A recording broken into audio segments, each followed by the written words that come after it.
Okay. I think we have ourselves a live stream. There's always such a delay between seeing it one place and seeing it the other place, but it is what it is. So that's all fine. Yeah, okay, that's good. I can see you on two screens, and that's what I need to be able to do. Awesome. So we have a huge newie welcome for Casey Warwick.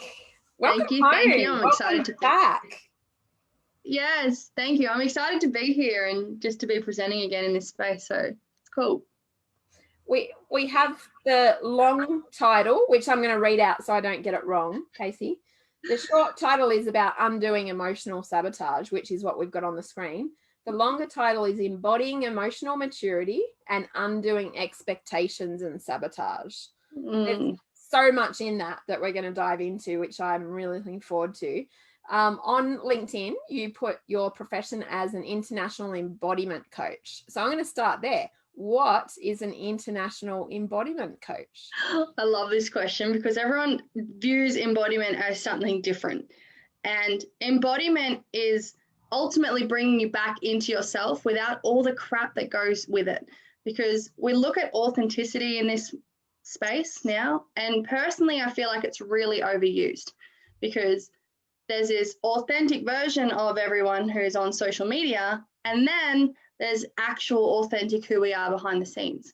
So for me, embodiment is about bringing all of it together of who your best self is and who you are behind closed doors, and allowing yourself to really step into your full power, because what we do in private, we wear in public.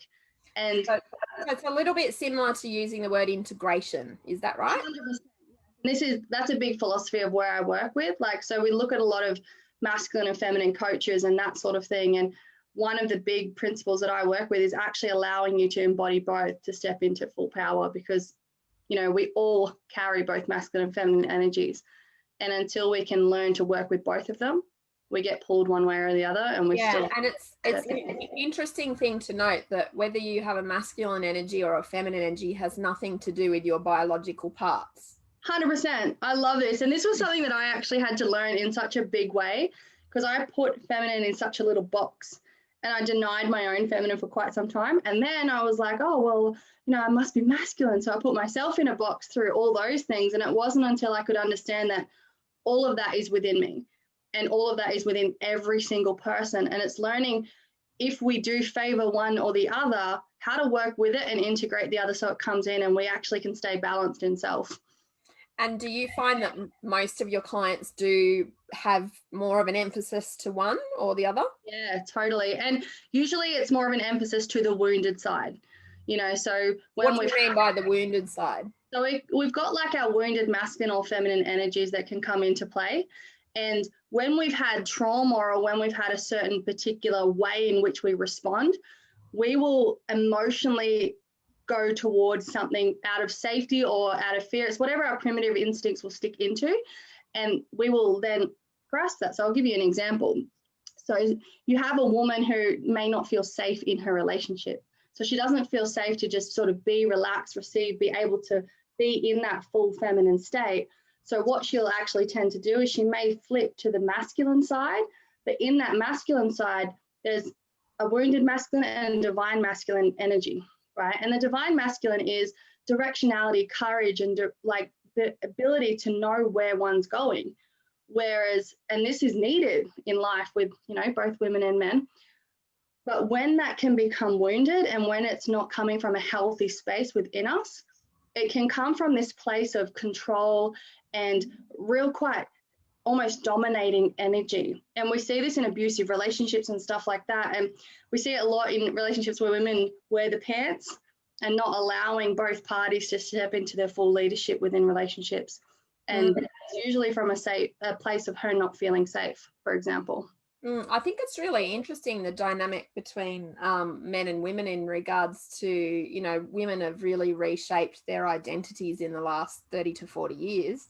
And I think it's left a little bit of a gap for men and how men believe that they fit into things. And I can understand if there's a lot of men who are quite confused about that, because they don't know whether they should step up and be the big man, or whether they should be the sensitive new age guy, or whether they should be, you know, what version of themselves the woman is actually looking for. Yeah, and I think it comes down to this like innate toxic shame that's been built throughout society, you know, so that we've got healthy shame and toxic shame, and healthy shame is there to guide us and go, oh, don't do that again. Like we know, like we might blush, or we might have that emotion of just going, that's a learning, I just learned from that.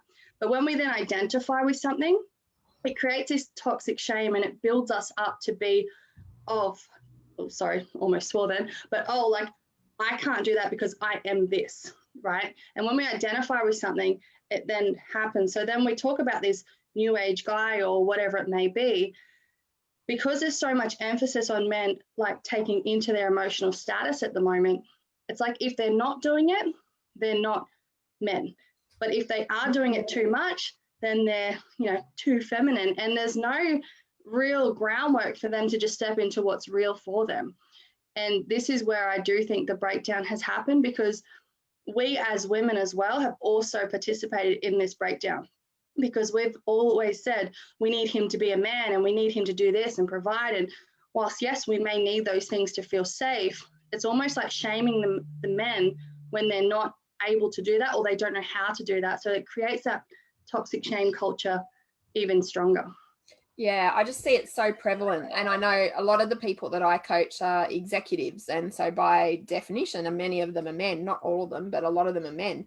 And it's interesting working with them in and around, you know, relationships and expectations and their conversations they have in regards to their partners or their wives. And I would say there's definitely that element of confusion amongst a lot, not everyone. Yeah. And of course. If you think about the school systems, though, and how we're trained, we're taught from such a logic standpoint. And if you don't meet a certain grade, then we are shamed for that. And it's put into this cycle throughout not only school, but through university, through, you know, our entire career, that we have to be at a certain level. And if we're not, it creates that same cycle.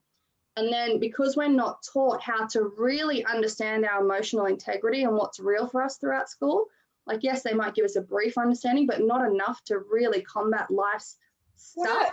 What, in your experience coaching with people, what are some of the most difficult types of emotions that people are trying to navigate?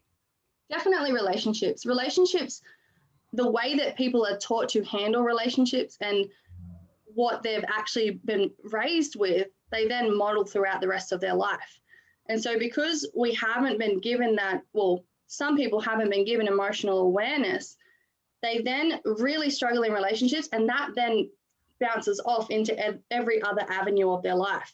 So for me, that's why relationships are always my main focus with people, because how you show up in your relationship, generally speaking, if there's cracks going on in your business, it's usually going to have the same link or same effect somewhere in the middle, because it may just be that little blind spot that we're not yet aware of and able to actually go, this is where I'm not actually seeing or stepping into my full self. So to give you an example, a man may have been taught that he has to be the provider and he has to do this and he's got to be the one working hard, but he may not have ever been taught that he can talk about his emotions, as we were talking about before.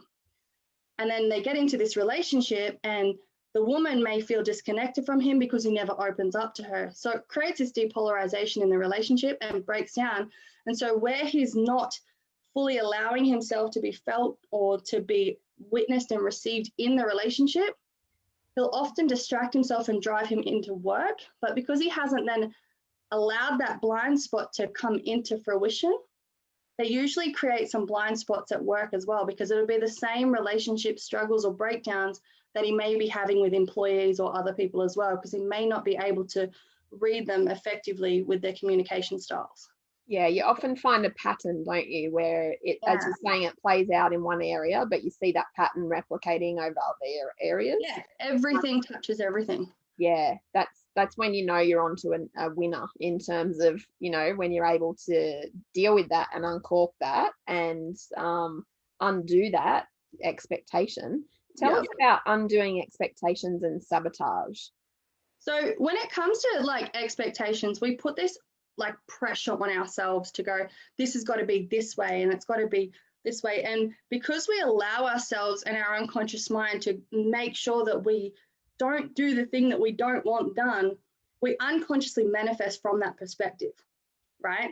So for example, the unconscious mind doesn't hear negations. So we'll be like, I don't want this to happen, or I don't want that to happen.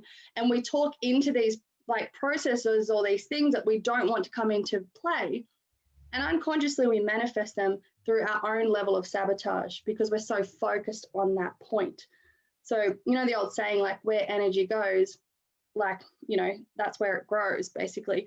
So it's like when we allow ourselves to actually look at what it is that we're focusing on, that's when we can take that next level and pinpoint and strip back to allow a new way of thinking, manifesting, of creating habits that are actually going to positively gear what you want to create rather than add on that negative connotation to it. I think it's so interesting when you think of it in relationship to parenting, because when you're parenting, you're constantly telling your kids not to do things, or don't do this, or don't do that.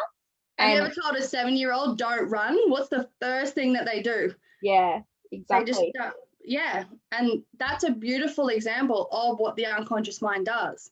Like, and I use an example in my coaching is like, don't think of a blue tree. And the first thing that people have to do is think of the blue tree in order to not think of the blue tree.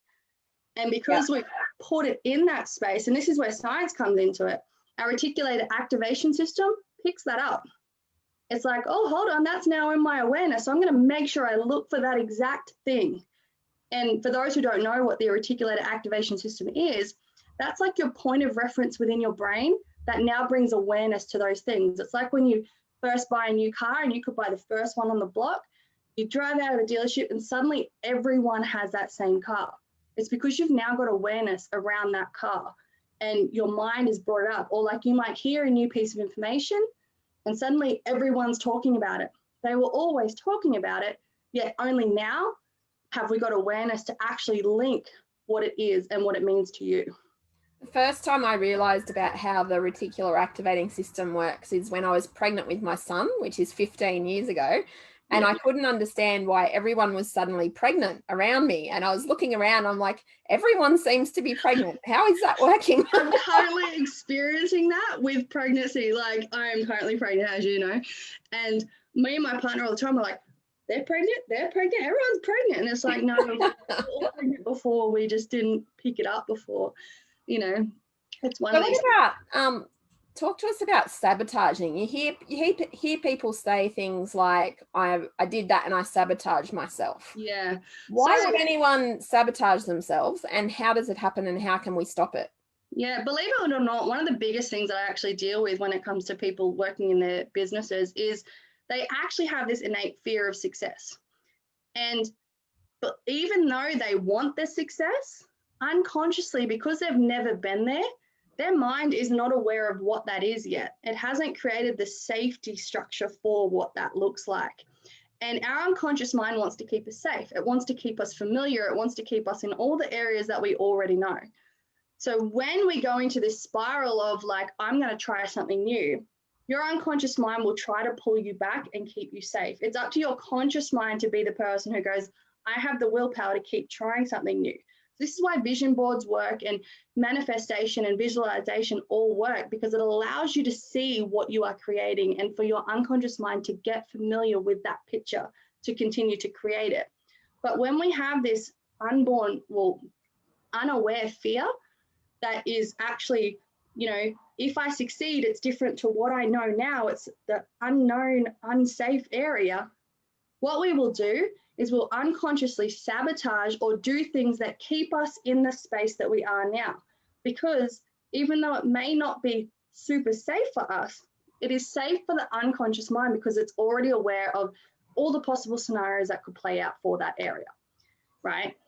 So if, for example, just say I was trying to grow my business to a multi-million-dollar platform where I had all this stuff and all these, like the whole staff team decked out and they were all on like hundreds of thousands of dollars a year and whatever.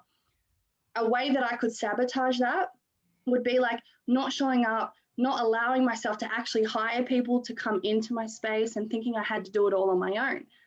And this is where a lot of people go wrong in like stepping into business and wanting to play that, is because they usually have these wounds around trusting others that they don't allow themselves to receive in from others as well. So that can be a little sabotage pattern of not being able to witness or receive from others and ask for help. Asking for help and not being able to ask for help, that's one of the biggest things that I see people sabotage in, whether or not they can actually step up and go, when I need help, will you be there, or can you help me? Does that clarify it for you? Yeah, it does clarify it for me. I just hear, like, it's something that I hear people talk about a lot. So I was just interested in your view. I'm also interested in your view on science and spirituality. Like the summit, we chose to have the focus of the summit this time be around science and spirituality. And we're really interested in both people that are more sciencey or more spiritual, or those people who are really navigating and, you know, walking that road between those two schools of thought. So I'm interested in where you're at in regards to that. So for me personally, like I travel the road of and in here, because I come from a personal training background. So that's built basically off science. It's off statistics. It's off knowing what we know about the body. But then as I got to know more about that area and learn more about the body, it was no longer just about the body. You know, my body started almost falling apart when I was doing all the right things. So for me, that's when I started to step into spirituality and understand that it wasn't just about the science behind it. You had to integrate the soul and the spirit for it to come into fruition as well. So if we look at something like the David Hawkins scale of consciousness, the way that emotive responses actually store within the body, they hold a frequency. And that is science-backed. You cannot deny that, what that is going on with. And if you actually look at the scale of consciousness, and when you find yourself with a color-coded one, for example, and I can just quickly, can you share your screen? I can share my screen. Can I do that? You can try. Yeah, it's got the share screen button down below. Yeah, it's my it's actually my backdrop on my laptop, so it might. If AJ's on the line, can you drop in a copy of the scale of consciousness into the just for those who are there? But the one thing that I find with that is if we actually look at where the chakra systems are in the body, so these guys are like the energetic frequencies or energetic places that come into the body, and at each point there is trillions and trillions of cells that come into that space. So for those people who don't believe in the chakras or believe in those sorts of things, we only have to look at the evidence of where the actual cells sit within the body to know that those energy systems play a huge part in what we be and what we are. For me personally, I injured my back, I could barely walk, and I was out of it for nearly 3 years because I wasn't allowing my emotional self or my spiritual side to come through. What I was doing was keeping stuck in the science. You can't do this, you can't do that. And whilst, yes, I believe in science and I 100% back what it is, there's also pure evidence that science is only just catching up to what spirituality can provide for you now. And we're only just starting to see the links. So for me, it's an and conversation. We've got evidence for this, and that tells me something more. So that's where I kind of sit on that scale. And it's kind of funny because it seems, and this is a big, broad generalization, I'm open to critique on this, but it seems like the current school of scientific thought is more Western in its origin, and there's so much wisdom that is Eastern wisdom or other sort of different countries' wisdom that they have known and loved and believed in and has operated their culture for so many years that now science is starting to prove that some of this is true. People are starting to go, oh, yeah, you know, it must be true because science said so. Whereas what I'm saying is, how about the fact that it must be true because those cultures have done that for millennia? Yeah, well, we only have to look back at how the whole Western medical situation was designed and created, right?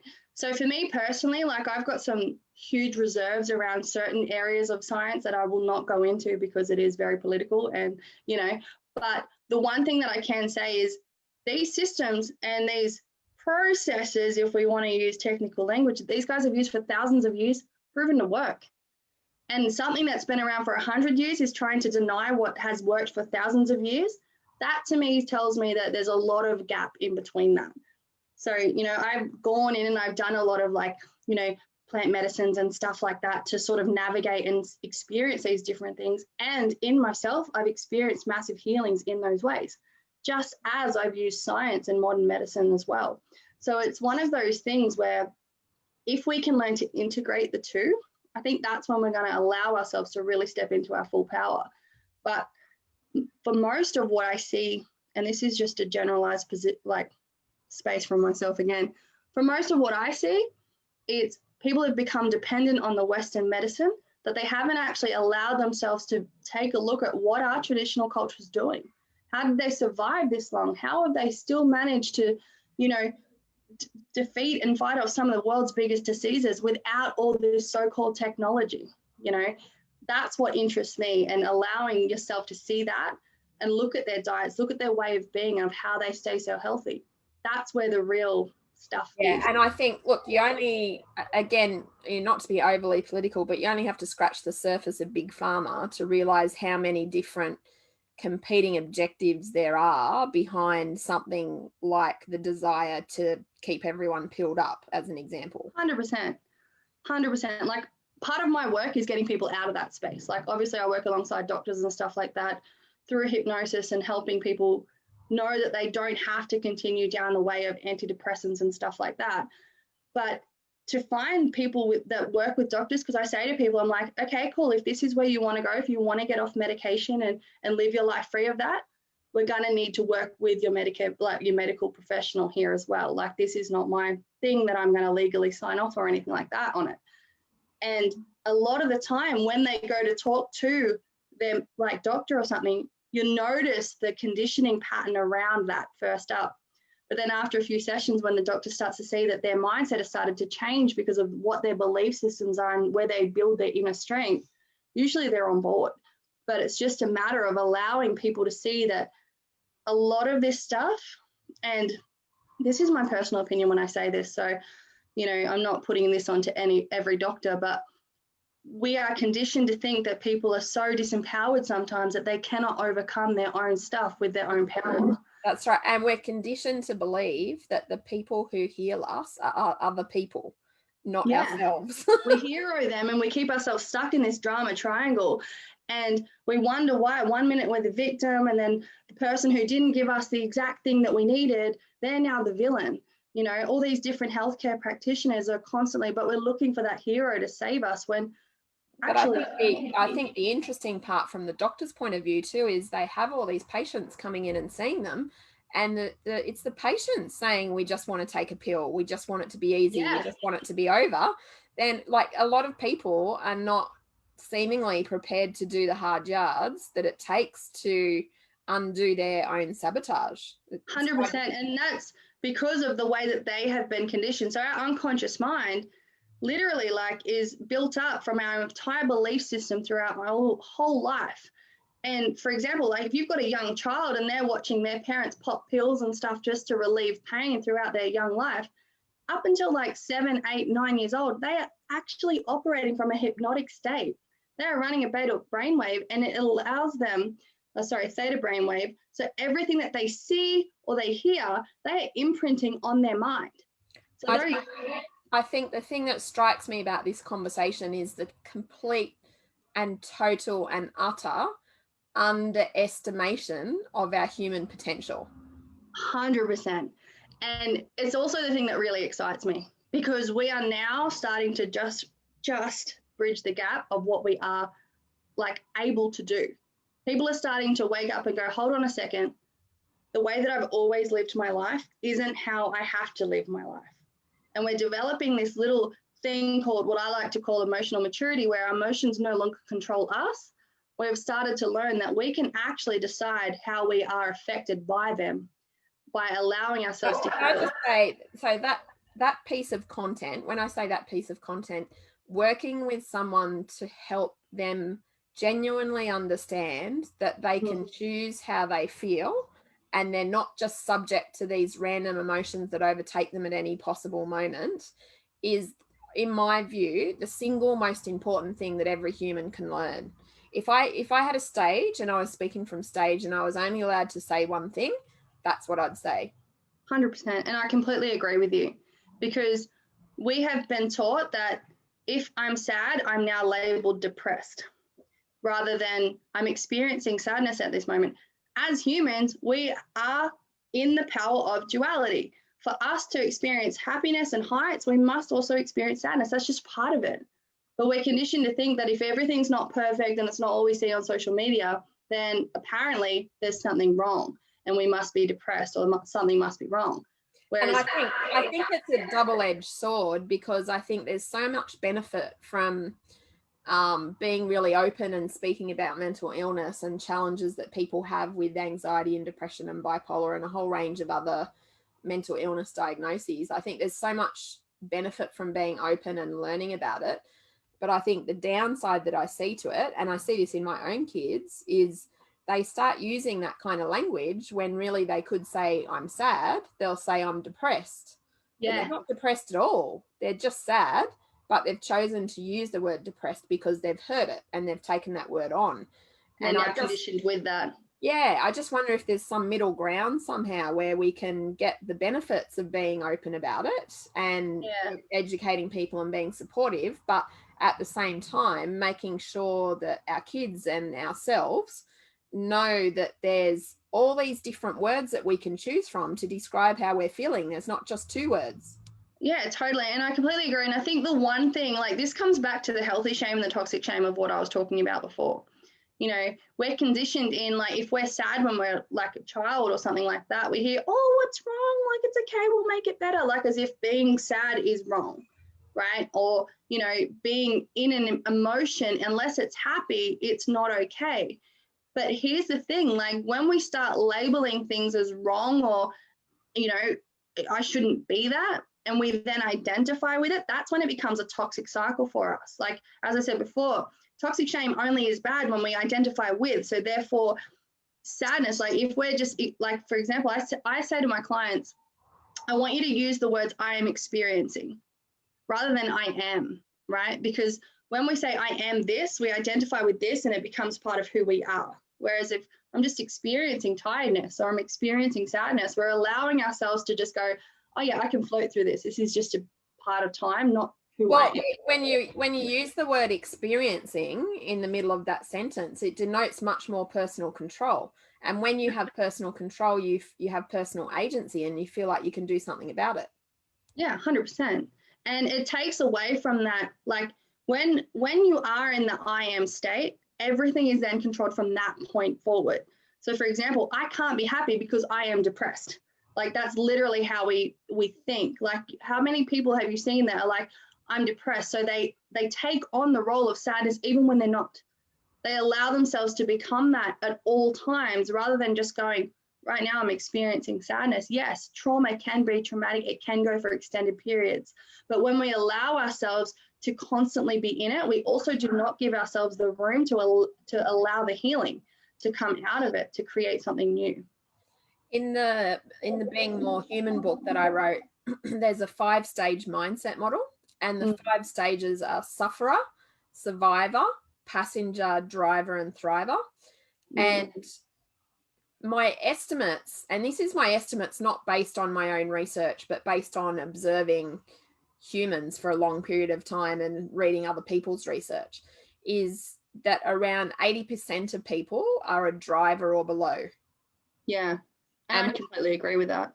Yeah, and what that means is, and I mean, the classic way it comes out, the most tangible way that I can describe that it comes out is in the research of engagement literature in workplaces.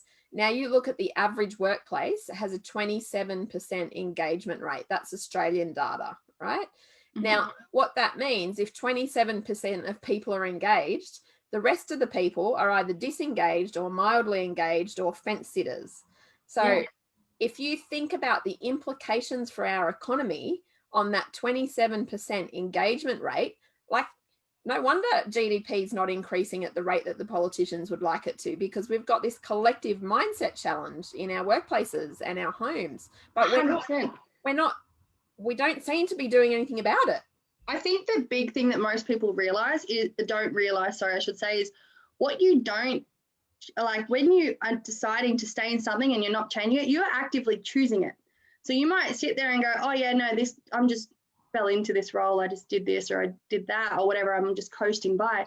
You're choosing that model of operating through your life.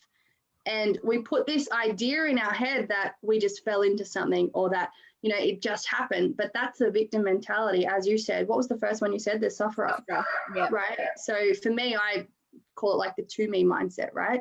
So it's when we allow ourselves to be stuck in that mode, and everything is going to happen to you. Everything's going to be hard. Everything, no matter how good something is, that mindset keeps it happening, and we don't allow ourselves the opportunity for possibility and creativity and imagination and all the things that we potentially want to manifest don't come into our space because there's an underlying unworthiness in there of, well, that won't happen for me. I'm so glad you raised that, because I always tell my clients that, you know, if they don't want to pay for therapy and they don't want to pay for coaching and they don't want to pay for counseling, what they have to do is go away and work on their self-worth, because the crux of every single onion for every single human is self-worth in some form or another. Like, do I deserve to be on the planet? Yes or no? Am I worthy? Yes or no?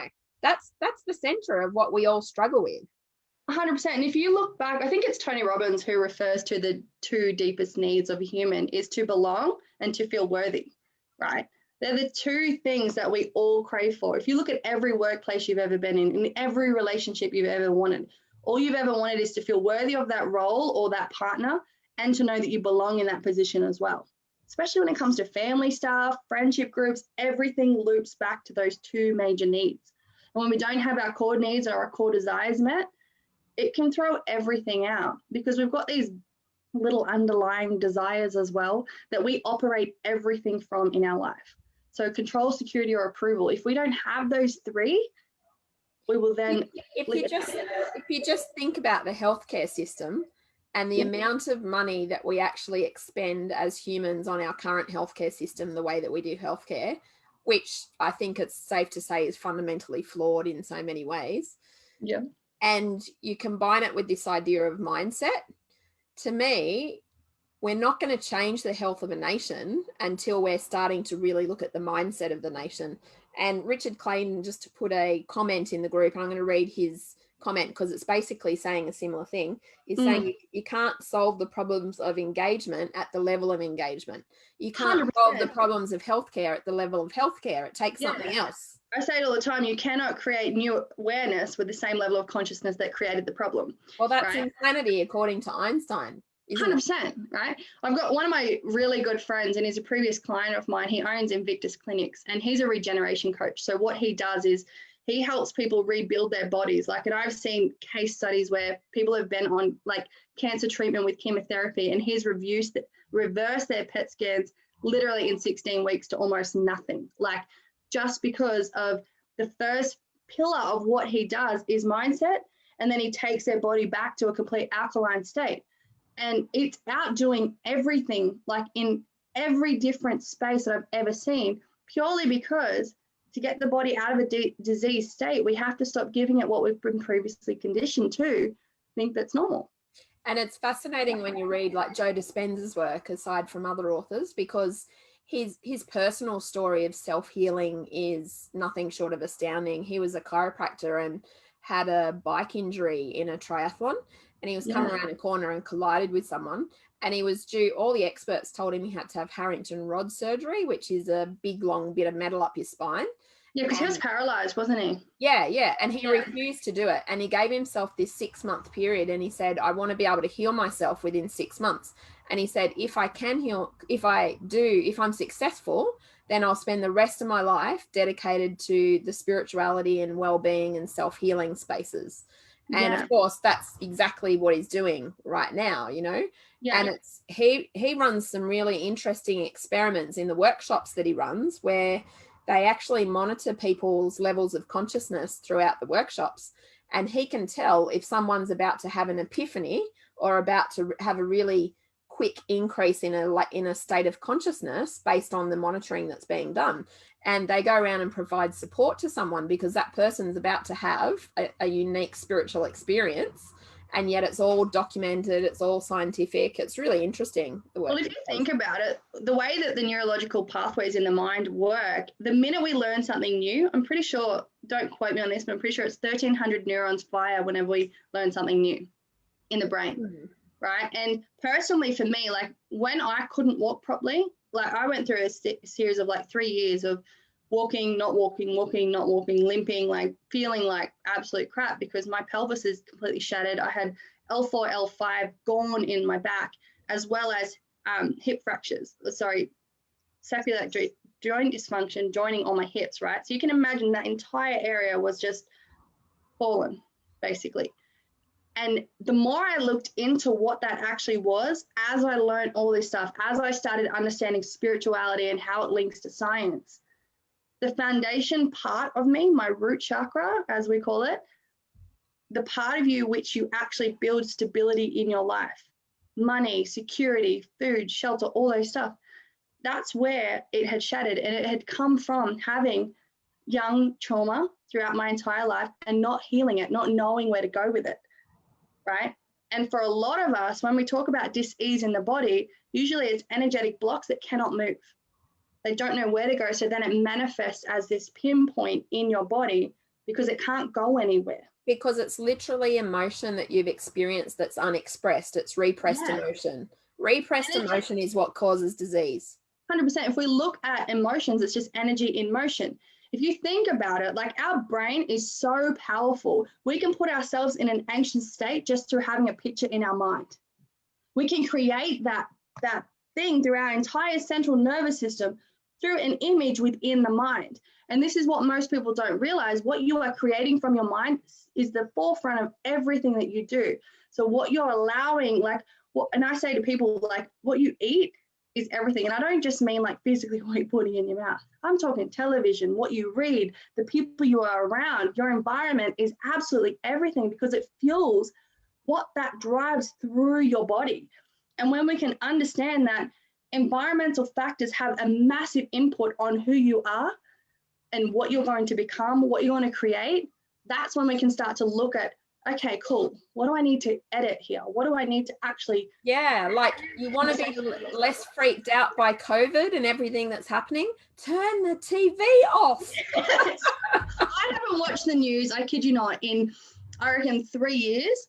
I know what's going on in the world. I don't need to watch the news. For people who are like, oh, but I want to know what's going on in the news. No, you want to stay in your drama triangle. You want to allow yourself to continue to be fed this stuff because it's feeding an addictive habit for you. Yeah. Well, fear, and that's the interesting thing is fear is the addiction. And fear is the thing that most people are addicted to and they don't even know it. Yeah, because they're taught that that's normal, right? For us to actually live a good life and feel like we are actually happy all the time, it's been conditioned that it's only what we see on social media, but I still want to try and get there. But because it's not real, I know I'm never going to get there, so I'm going to live in a fear state, right? And it's this constant battle of where do I actually sit as a human? What does it look like? What am I meant to feel like? And it's until you can actually strip back all the layers. And I always say there's 4 levels to embodiment within myself and my practice. And the first one is the yin, like get to know the yin within. Allow yourself to bring in to what it is that you need when you sit quietly, right? The second one is actually getting into a space where you can understand what your mind wants to tell you when it's quiet, right? What is it that you like doing when you've got nothing to do? Clear the busyness in your space and see what you actually are interested in, what it is that your creation mind, the part of you that wants to explode with imagination, can actually talk to you about, right?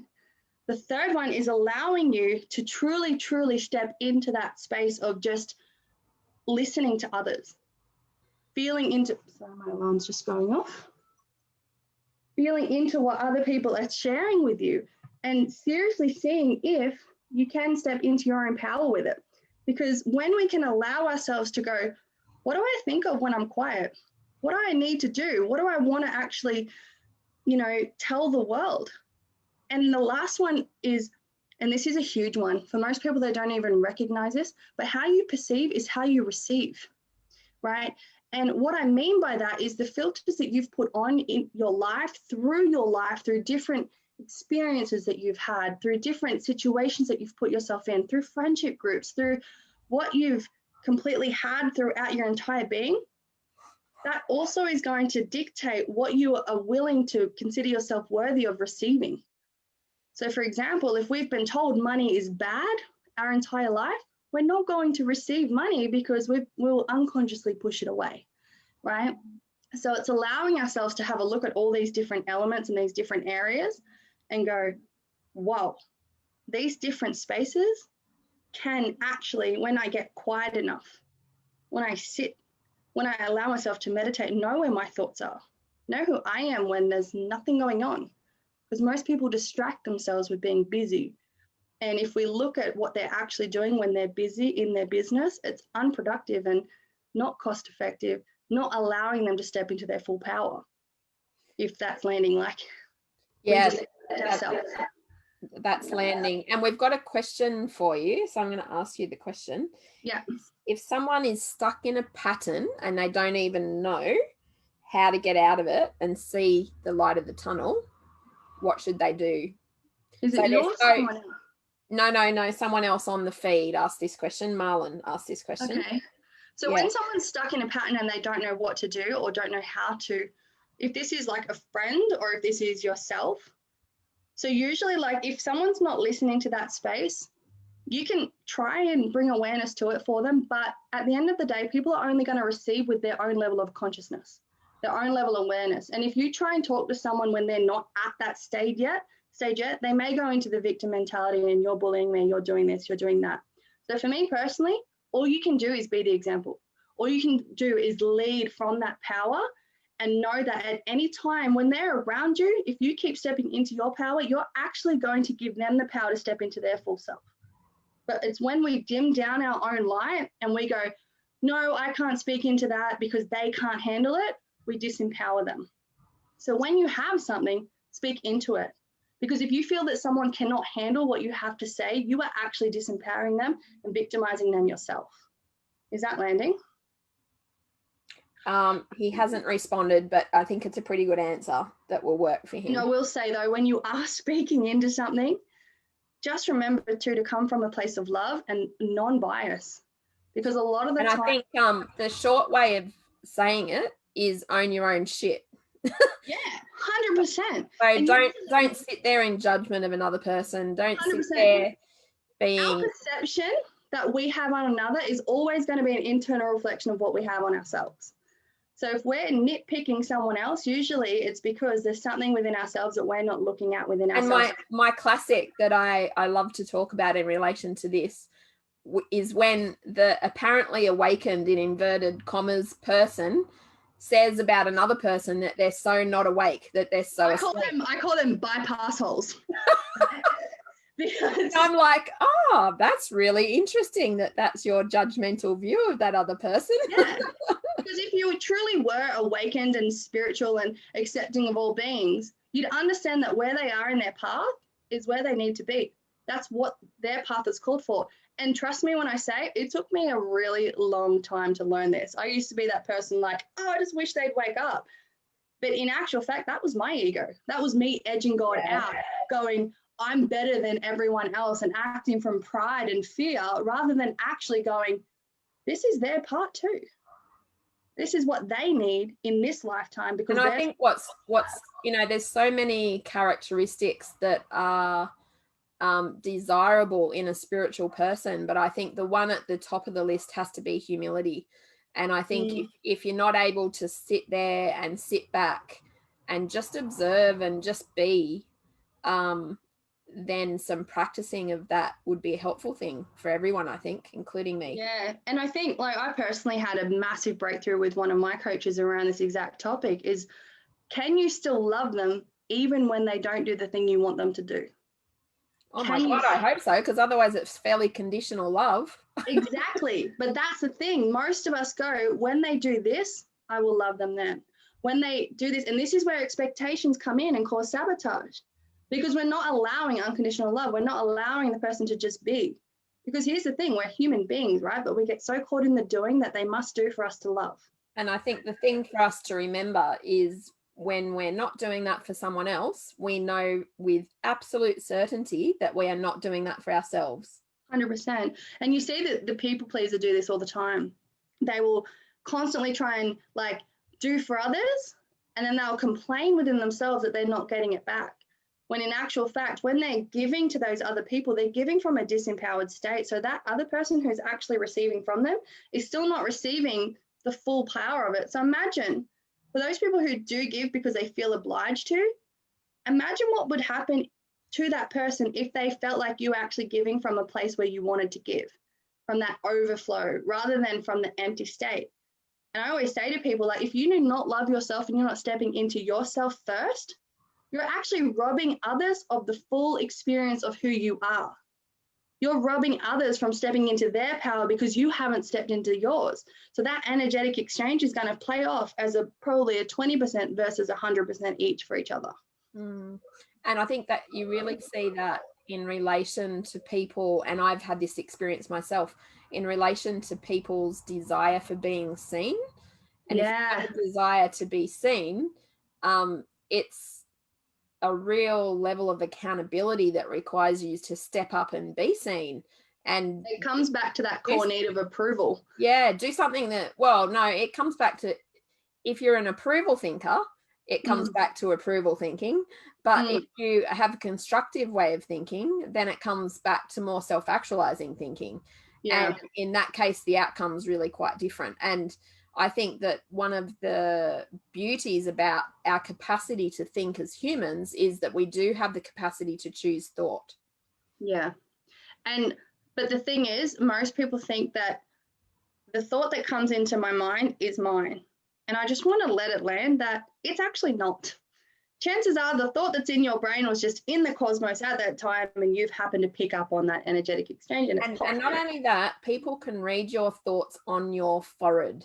If you are sitting there and thinking, oh my God, I wish this person would shut up, it's written on your forehead. You are communicating that very loudly. Yeah. And, you know, it's proven, right, that our body language is 70% of how we show up, right? People who sit there and go, oh, no, it doesn't really have a big effect on me. Literally 70% of what you say is through your body language, right? I think it's the exact statistic is like 68% or something like that off the top of my head. I can't quite remember.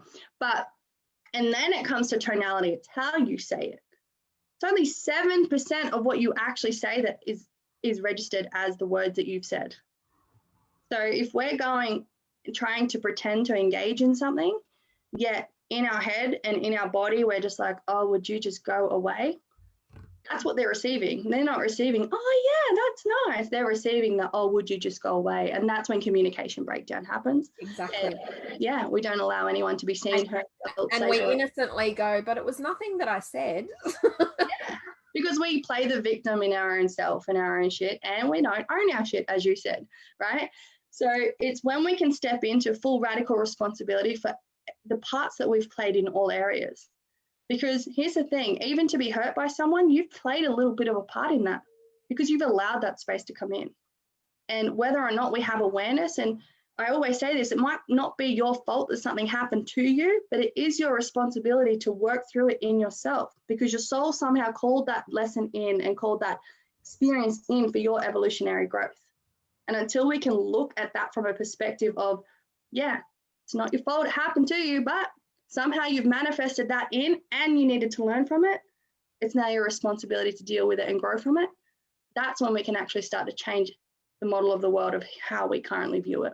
Yeah, I love that. And let's wrap up with that, with the notion that the desire for radical responsibility is something that all of us could have and would change many of our lives really quite instantly if we chose to take radical responsibility. Radical responsibility means in every single area of our lives. It doesn't mean that you sit on the couch and eat Cheerios every night and then you try to do good things in other parts of your life.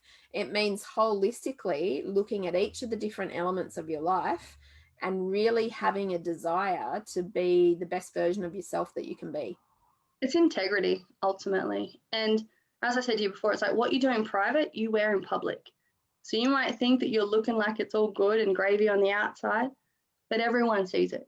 We all know what's really going on. And that's why some people just, and I say this from a place of complete love, but some people haven't yet made that point in their business yet, because there's other areas that are still touching that part of their business that they haven't yet taken the light on and actually gone, hold on, I haven't taken full radical responsibility in that area yet. That's the bit I need to touch on. Awesome. Yeah. Thank you so much. And Casey, just wrapping up, what I'd like to be able to share with everybody is we have coming up on December 12, our online immersion day, and our online immersion day link will be here in the feed, and it's opened up for the summit only for $67. As soon as the summit closes, it'll go to the full price of $111. So we'd love it if you could join us on that. It is one big step toward taking personal responsibility, is having this incredible experience on our online immersion day. Casey, thank you so much. We went in all different directions, but I think had a really useful conversation. So I appreciate you taking the time and energy out to be with us. Thank you. Thank you very much, Michelle. All righty. Take care. Sorry, last thing. Where can people find you if they want to find you? So my website is being built. It's about to be launched literally in 2 days. So it's www.casewarwick.com.au. Okay. Otherwise, LinkedIn /Case Warwick, Facebook, Casey Warwick, Instagram @Case Warwick. So for most of it, it's take the Y out. But but mostly, @Case Warwick. So I'm active on all socials. So if you feel like you need to get in touch or just touch base with it, connect with me. Okay, awesome. Thanks again. And thanks to everyone listening. And don't forget to jump in and look at the online immersion day. Awesome. Thanks, Michelle.